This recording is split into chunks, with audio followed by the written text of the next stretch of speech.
Here's a solid state charger I'm building close to completion. There's the coil.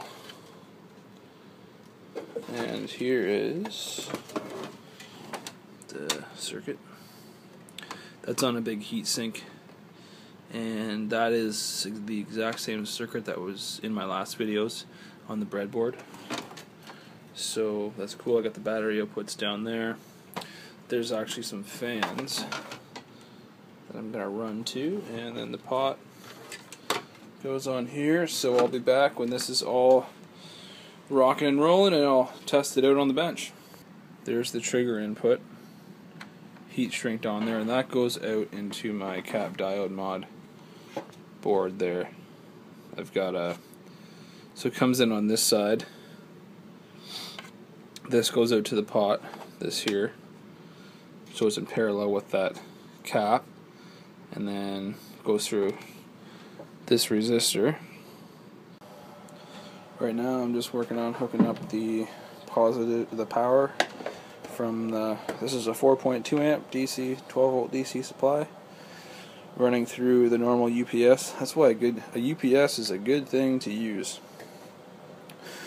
because it has the power cord, the fan, the room for the coil, because that's where the batteries go, the room for the circuit, and room for a power supply if you want to go that route. There's power, heat shrinked on there, negatives going to the negative bus. This is coming up for the fans, which I'm going to connect now. And what I want to say was, so these fans are going to run, they're going to push air out, and they're going to draw air in from the back here, so it should be cooling that hole.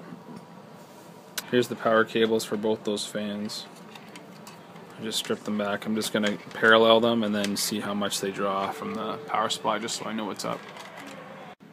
There's the pot, goes up, power supply, coil wires, Bradian output, fan wires, positive from the supply, negative with the charged battery, positive coils plus trigger, positive, which is the bottom of that one. Down there, connections for the fan.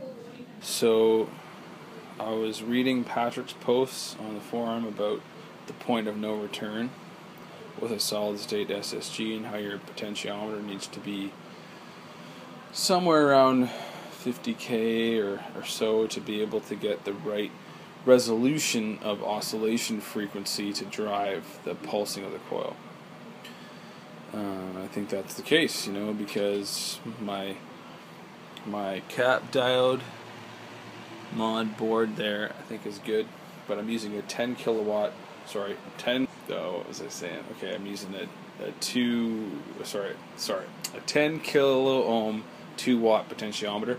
I'm going to do some digging around, see what I can find, swap it out. But before I do that, I'm just going to show you and demonstrate, yeah, I'm getting the same type of thing. So, we're going to do this, just pulling like 1 or 2 watts. There, it's just kind of stuck. And let's see, they're sort of glowing. I don't have the battery connected. I'll hook up the battery.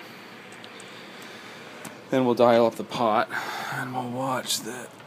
Let's focus this, and then we'll watch the meter if we can. That says, I don't think you can see that there, right there. Turn this up, and then consumption goes up, charging goes up. All of a sudden, boom, 26 watts. And we'll show you, and I get some significant heat buildup in here. And I'll show you just on the neons quickly too, same kind of thing. So we're doing about 1 watt,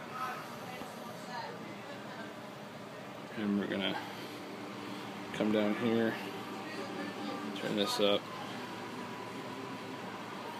and boom. See, watch. I got 2 watts, and then I'm just slowly turning this pot, and then all of a sudden, boom, I hit. Whoa, that was like 40 watts. So you can really rock this thing. And you don't, see, that's the problem. With this 110K pot, I can't fine tune it enough to get in there and get what I'm looking for, right? So that's what I'm going to be doing now. Okay, here we go. this is it. There's no pot on the front. You know why? Because I was able to hook up with a 20 watt 2.2K or something. I just put it in there and it stuck at 15 watts, and so that's all it is. Solid resistor.